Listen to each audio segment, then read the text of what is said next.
Hello, everyone. This is Coach Essie, and we do have, well, there is a class tonight, but because of the holiday, I did not want you guys to have to come online and stop having your fun for Memorial's Day. So I decided to go ahead and record this lesson for everyone so you can watch it at your leisure and still do all the homework and everything, and we can meet again next week at our scheduled time on Monday. So today we're going to be talking about hardware versus the cloud when it comes to crypto mining. But as usual, I want to start with our disclaimer. Remember, I am not a financial advisor. I am just sharing the information I have regarding cryptocurrency, and I'm sharing it with you guys so that way you guys can make sound decisions for yourself when it comes to the cryptocurrency world. Okay? So let's go ahead and get started. So, once again, we are going to talk about this week mining, hardware mining. I got mining and hardware versus cloud. Um, and also cloud mining. And we're going to take a look at those. But as usual, we're going to do our review. And the reason why we do this review, because I want this to become like second nature, kind of one of those things that just happens. You just know what it is. If you think about our current financial world, when someone tells you a dollar, you automatically know that's 100 pennies, or it's 10 dimes, or 20 nickels. It's like you just know 4 quarters. You just know it. So the reason why we do our review every week is so that we can also just know it. We need to know all about Bitcoin, where it came from, what it is, how it works. So that way we can feel confident in what we do when it comes to acquiring these assets or even using it to purchase something. Okay? So let's start off with what is Bitcoin. And Bitcoin is a digital currency that can be sent all over the internet world via the internet. And it differs from other currencies because, once again, it holds no physical form.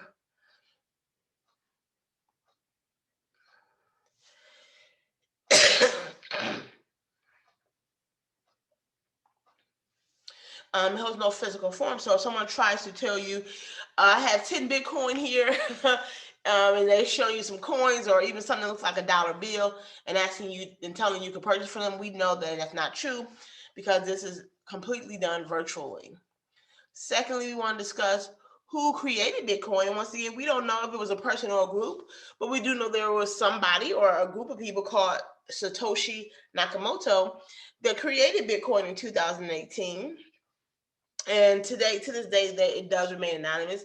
I believe I did mention to you guys last week that there is someone out there saying that they are the person who created Bitcoin and is actually trying to legally make money off of some of these other cryptocurrencies and different things going out there because of his Bitcoin. So we shall see how that goes. The next, where do we store Bitcoin? As we learned in a few lessons back, we store Bitcoin in a cryptocurrency wallet. Online wallets are considered hot wallets, and the hardware wallets are considered cold wallets. And so remember that the cold wallets are stored offline, which makes them safer because they're not always connected to the internet. You connect to that internet to put it in there and then you take it apart, so it's offline. Their money is still going up and down based off the price in the market. It's just not immediately online for to be hacked. And when you use those hot wallets, those online wallets, the ones that we use on our phones or computers, those can be hacked because they are connected to the internet 24 hours, 7 days a week. And remember, there was also a paper wallet too, but most people don't use paper wallets these days. Next, how does it all work? Remember, Bitcoin works over a peer-to-peer network. It is totally decentralized. It means there is no governing company or force over it. We govern ourselves through the peer-to-peer network, which allows our devices to actually mine this, which means they're verifying the transactions and sometimes make a profit off of that, which is what we're going to be talking about today later on as we get into our lesson. And then what is cryptocurrency? Once again, the cryptocurrency is the decentralized digital money based off the blockchain technology. And altcoin is any alternative to Bitcoin. So don't think of that term as, oh, it's a specific coin. Altcoin is any coin that has been created after Bitcoin. Bitcoin was the first, so anything else is an alternative coin, making it an altcoin. What is a token? So a token is something that's specific to a market or something. So I always give you guys the example of Chuck E. Cheese. When you go to Chuck E. Cheese, you turn in your money for their tokens and you spend their tokens on their premises to do whatever you want to do. Same thing if you go to a casino. For those of you who go to a casino, you trade in your money for their tokens and you spend it there. That's kind of the same thing. The tokens are used for a specific use on the blockchain. And then Ethereum. Ethereum was launched in 2015. And remember, this is an open source blockchain based platform, decentralized, of course. This is important because this allowed people to create their own coins. This was like a do-it-yourself platform that allowed you to build a coin on top of this blockchain, which is pretty cool. It's not the only blockchain out there, but it is the most popular. As we talked about before, Bitcoin is gold, Ethereum would actually be silver. That's how important it is to all that we're doing today. And some people are saying it could go past Bitcoin. I don't think it will. I think Bitcoin is always going to be that forerunner, at least till it hits its cap. At least till it hits its cap of what, 21 million, I think it is. But Ethereum is definitely the silver, and the price is going to go quite high. I think people are saying it's going to hit around 20,000 or so this year. So I'm buying as much Ethereum as I can because I do believe that price is going to shoot up. Most of these predictions are pretty accurate. So we talked about what a crypto wallet is. A crypto wallet, once again, stores your private keys, which allow you to send and receive Bitcoin. Okay. And there are three types of wallets. There's the hardware, the software, and the paper. Then we talked about Bitcoin mining, which is where we are today. And Bitcoin mining is the cryptocurrency mining is the process in which transactions between users are verified and added to the blockchain ledger. So remember, mining is verifying these transactions and then them being added to that blockchain ledger. So remember, blockchain is where it verifies it and it makes this little block, and then it connected to the chain, and that cannot be changed. Once it's done, that's it. Well, mining is when your computer or device does that, it solves that equation. I can't remember the name of the equation that it has to solve, but it solves that equation and adds it to the blockchain. It adds it to that public ledger for everybody to see, even though it's anonymous. Remember, this is all decentralized. And the process of mining is also responsible for introducing new coins into circulation. So the mining of it is what takes those coins from being like just someone invented to actually putting it out into this decentralized network so people can trade and do whatever else they want to do with it, okay? And the good thing about this is there are rewards to it. Now, the rewards were a lot higher when there was less people mining, because the amount of people mining determines how much of a reward you will receive. It's sort of like spread out in a sense. But you do receive a reward for mining. Being solo is not the best thing to do when it comes to mining, unless you are creating your own mining farm, in a sense, where you have a lot of different devices that are helping you to mine. But right now, the best thing that people are doing are being a part of mining pools. And what mining pools are is that they allow a group of miners to come together and combine their resources over a network to strengthen the probability of them finding a block and mining it. Because remember, these blocks are out there, so these computers are literally going out there like constantly searching this network for different transactions and solving it. Whoever solves it first gets that reward. So being a part of that block, you guys kind of go in as one with your resources, because remember, the power from these devices are what allows it to go faster. Okay, and the faster it goes, the better opportunity you have for your computer to be able to pick up that transaction, answer the algorithm, and then receive that reward. But once again, when you're mining something in a pool, that reward is shared amongst you depending on the amount of power your device gave to that pool. Okay, if that makes sense. So it's not just it's 5 people, so we split it 5 ways. It's actually 5 people, and how much energy or power did your device provide, and that's helping to win this or get this win this transaction and verify it. So you'll get paid based off of the amount of power that your device provided as part of that mining pool at that time. And there are different mining options. We have the hardware option, the cloud service option, the cell phone option, which is fairly new. And there are some other options out there that a lot of people don't really don't use so much. The main one is that hardware option, which we're going to talk about now. Okay, so what exactly is hardware mining? Like I said, mining is where we find your system or your device or your pool of people are out there searching this peer-to-peer blockchain network, looking for transactions to verify and to lock them in that blockchain.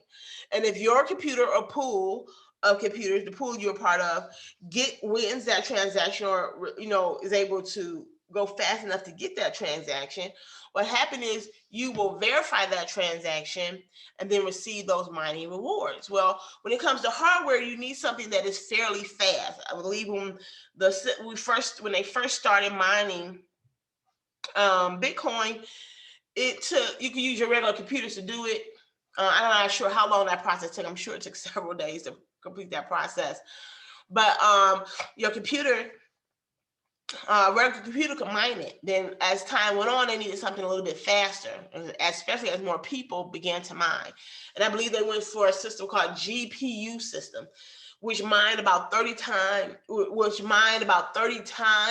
what one computer would do. So like 30 computers, a GPU system would do what 30 computers could do.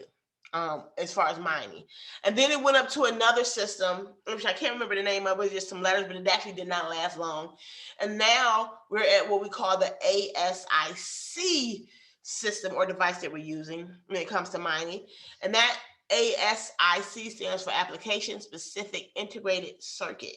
Once again, that's Application Specific Integrated Circuit.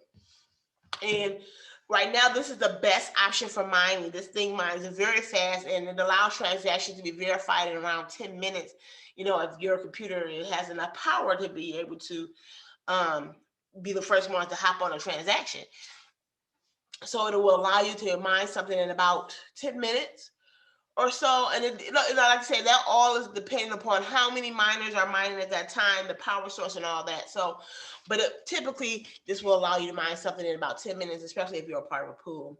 The payout though is not a lot for mining. So when it first started, when it comes to paying out for mining, I believe you mine a transaction, you got like 50 Bitcoin. So think about that. Back in the day, they were getting 50 Bitcoin, although it wasn't a lot back then.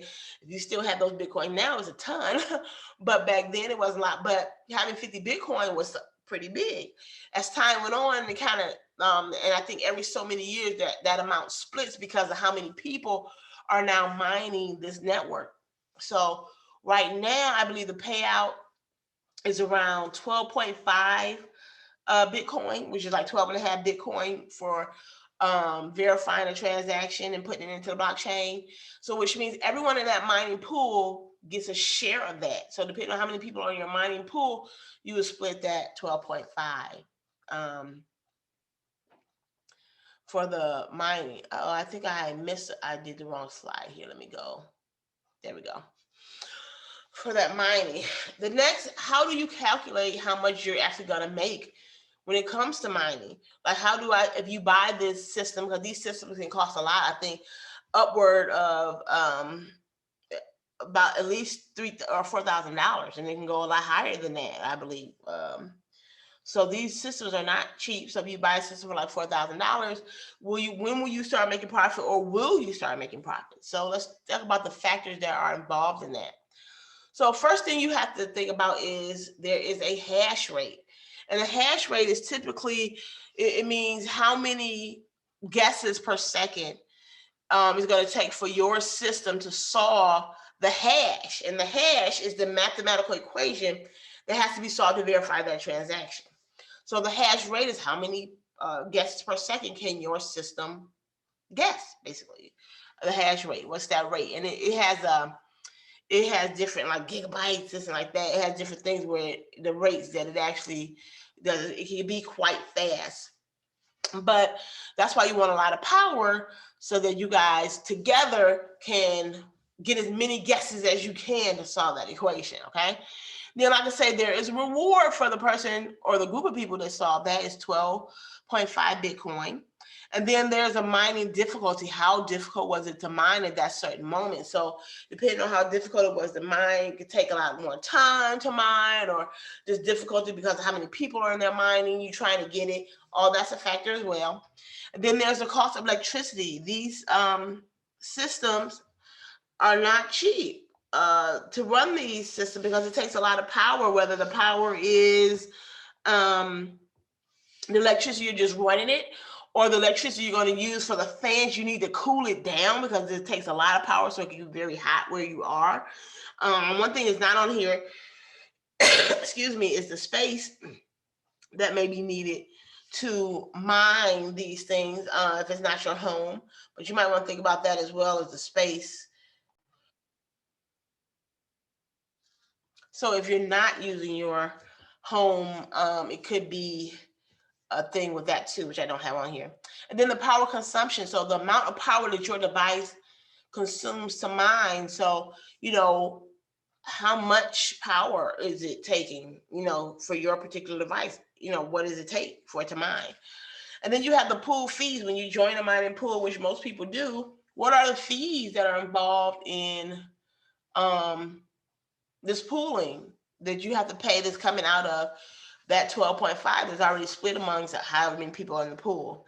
And then that all, how much Bitcoin you have in order is determined by that current price, meaning, at one point Bitcoin was over $60,000.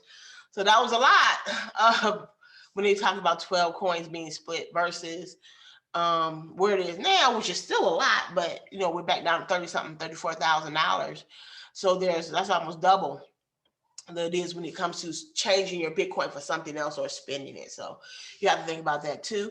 And the difficulty, which means due to the amount of people joining the network, how difficult is it now to actually be the winners of a transaction, to verify something? All that, you have to have all this information, and then you want to put all that information into a mining calculator to help you calculate your profits. Now, as it stands, the payout is not a lot due to all of these factors. Due to these factors, you do not get a lot for mining at this time. Some people still do it. I'm sure they're making good money depending on, they're making okay money, I should say, depending on how they have their setups done and different things, like different factors.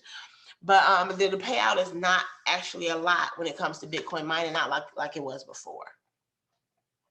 Cloud mining. So cloud mining is the same process we just talked about for the hardware, except it's done remote, which means you're paying a fee for this company to host all of these ASIC systems, devices, and as their systems mine it, because you're paying for a portion of that, you get a portion of the payouts.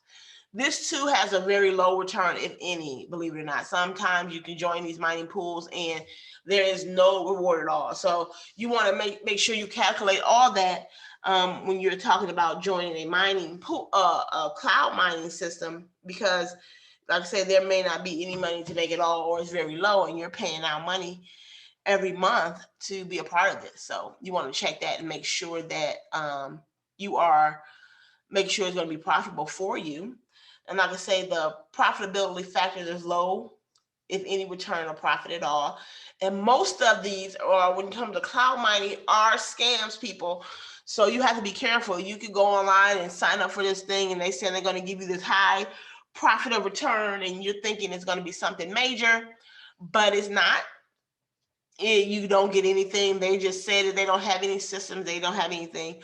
So you have to make sure that if you're going to get into cloud mining, that it's with a company that is actually doing mining. It makes sense that that they are real out there. And the only one that I know of for sure that I know is a real mining company is the one that I have on here called Genesis Mining. And that's the website, www.genesis-mining.com.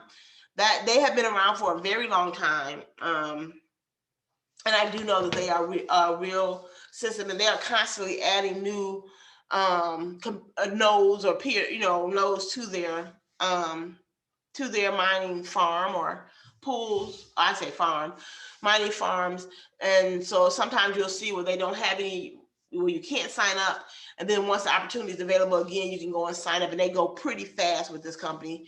Like I said, I do know that they are a real cloud mining system, but I don't know what the profits are, so I don't know if you're going to make a lot of money or not when it comes to it, because I've never done it. I always been a little bit skeptical of that myself, but I do know they are a real company.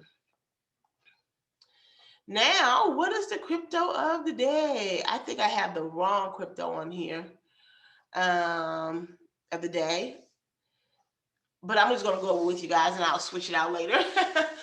So the crypto of the day, which we are supposed to do next week, is called Chainlink. And Chainlink is a decentralized Oracle network provider.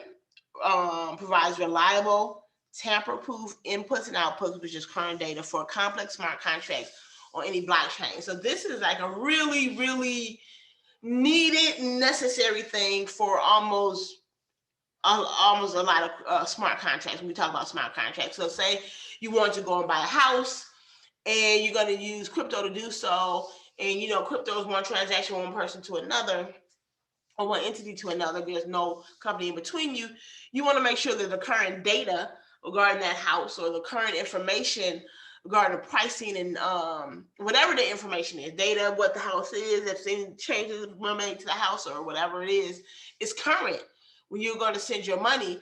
And Chainlink does that. It allows data, current data, to be updated all the time. Like you have real data, real-time data all the time, so that when you're doing this smart contracts, there are no surprises. So you don't want to go and buy a car, and just before you pay for the car, they had to change out a transmission, and you didn't know anything about it because it took time for you to get that information, but you already bought the car. Well, if that information is updated, then you will get that information right away, so you can decide if you still want to do it or not. It's in real time. So this is used. So many different cryptocurrencies are using this platform. Like this is something they need. Everybody needs it. This is going to be a game changer, or it is already a game changer, but this is going to be one of those major coins that are going to be around forever. In my head, I would think of this almost as bronze when we talk about Bitcoin being gold, Ethereum being silver. Chainlink for me would be bronze because it's necessary and it's definitely needed, and it's not going to go anywhere. The ticker here is Link, Link. The total supply is, I want to say, is that a billion? 9 zeros behind it. The all-time high is $52.88. The current price when I did this slide is $28.91. In 2000, it was only $1.74. It's not something. In 2020, it was only $1.74. 2019, it was 31 cents. In 2018, it was 68 cents. So it is predicted to this year go up to about $100. So a coin. So this is something that I'm definitely have some and going to buy more of. I think this is a really, really important coin to cryptocurrency, and I think it's going to be around forever. So I think this is really important and a part to have in your portfolios. I know that I did. Now the mindset here today, when we talk about mindset, we're going to actually talk about discipline.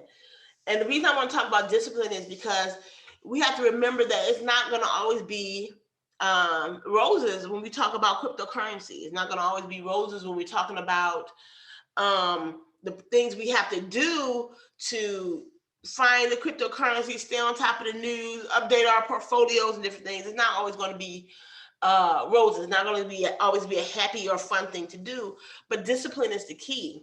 And you must be disciplined when it comes to doing certain things in order to be successful. And that's just how we succeed, is doing things even when we don't want to do them, just to make sure that we're successful. I mean, if you think about parenting, if you think about being in a relationship with another person, husband and wife, or boyfriend or girlfriend, whatever your relationship status is, when you think about or just having a friendship, engaging your family, exercising so that you can be healthy, making sure you take your vitamins every day, making sure you're drinking a glass of water. All this requires discipline. And it's something that we have to do in order to succeed in whatever that area is that we're trying to be successful in. So if you're not disciplined, if you're not doing those things it takes to succeed, what happens is what you're doing kind of falls by the wayside. You don't have a real plan that keeps you on track. And then you're not disciplined when it comes to maintaining that plan, which means you have to be disciplined in doing the things that you said you were going to do so that you can achieve the success you want to achieve. So, when I homeschool my children for most of their school careers, and even now they go to school online. But one of the things that I learned when I started to homeschool them is repetition. I had to make sure they were doing, especially like when they were learning to add or subtract, I had to make sure they were doing it often, the same thing over and over again, so that it become second nature to them. It was something they always did. And I had to make sure they were doing it correctly. And they had to do it over and over again so that they knew it, they understood it. And the more they did it, the more they were successful at it when it came to taking a test and doing different things. So we have to do that same process when it comes to us creating our plans and sticking to our plans and tracking what we have made or not made, or what we need to change, or what we need to update. Discipline to the fact when it comes to putting that 20, 50, 100, $1,000 aside when we get paid, and making sure that we're not doing anything with it but investing it into our cryptocurrency, into our portfolios. We have to discipline ourselves to make sure that we're studying, whether we put 15 minutes a day to study, to watch a video, to read the news, to make sure that we're staying on track of what we need to stay on track of so we can be successful in what we do. Discipline is always key. You must create processes and a plan that will allow you to succeed. Write your plan. It is so important that you write your plan, because the Heavenly Father only blesses that plan. And when I think about discipline, I think about what the Bible says. And it says in Proverbs 25:28, he that have no rule over his own spirit is like a city that is broken down and without walls. So you have to have discipline over yourself. We're not going to always be motivated by other people. We're not going to always be motivated by a reward right away. It might take time. So we have to be disciplined, have rule over ourselves so that we can do what we have to do. When I'm a health coach, a lot of times when we talk about discipline, a lot of people say, I create this habit of when I'm stressed, I eat, or I create this habit of just eating late at night and different things. So we have to begin to create new habits and discipline ourselves to do those new habits so we can get the outcome or success we want in that area, okay? So we have to discipline ourselves. We have to have rule over ourselves. And then also in Proverbs 20:13, it says, love not sleep, lest you come to poverty. Open your eyes and you will have plenty of bread. So a lot of times we put things off when we don't know them, when it's uncomfortable, when it's something new to us. We a lot of times people will procrastinate. Well, one of the things you should not do is procrastinate. One of the things you should not do is put something off. When you create your plan, you should start doing your plan, the steps in your plan right away. You should always do them all the time, regardless of whether you're sleepy or not, regardless of what's going on, regardless of what's happening around you. You want to make sure that you are doing the things that you said you were going to do. You have disciplined yourself to do what you said you're going to do. I oftentimes, especially when I'm speaking to Christians and I'm like coaching them, I always ask the question, if your pastor told you he needs you to be at the ministry at a certain time to teach or to preach or to just help out do a certain thing, most of the time we can be there with no problem. We will rearrange our schedules. We will do whatever we have to do to meet the need of the pastor. Well, the thing about it is, why do you love your pastor more than you love yourself? The thing the Bible tells us to do, we're supposed to honor. We're supposed to honor those in authority. But the Bible also tells us we're not supposed to be a respecter of persons. We're not supposed to put one person above the other. That means you're not supposed to put anybody before you. You should be, after the Heavenly Father, you should be the most important person. So you don't want to put anybody above you, even though you honor him in a way that you don't honor anybody else, but you don't put necessarily him before you in a sense. So you have to think about, if you can do that for your pastor, you should be able to do that same thing for yourself. You have to have those same habits. I thought about one time, and I always tell this story, that when I was married to the children's father, one day it was like an aha moment for me. We were driving over the train tracks to come home. And as we drove over those train tracks, it just kind of hit me where the Heavenly Father was saying, you never, when it comes to going to the ministry, we called it church back then, you never missed it. You always got up and did what you had to do to be there.